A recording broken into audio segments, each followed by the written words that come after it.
What's at stake is Poland's role in the European Union. What's at stake is the kind of influence Poland used to have, but it has diminished completely under the governing Law and Justice Party and under President Duda. This is what's at stake: Poland's influence, Poland's clout, and Poland's status in the European Union. Well, they would be rather worrying, because President Duda, as president, completely supported the governing right-wing nationalist Law and Justice Party. And in that sense, over his watch, on his watch, the rule of law was eroded. The judges were earlier dismissed from the office.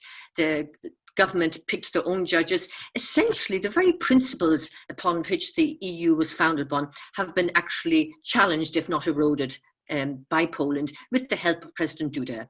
So if he was re-elected, he would actually continue this policy, but this is against Poland's interests.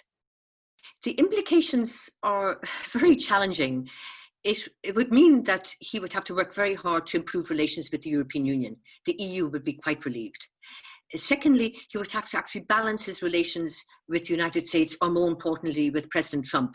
President Duda had very, very close relations with President Trump, but frankly, although it didn't deliver much, it was symbolic.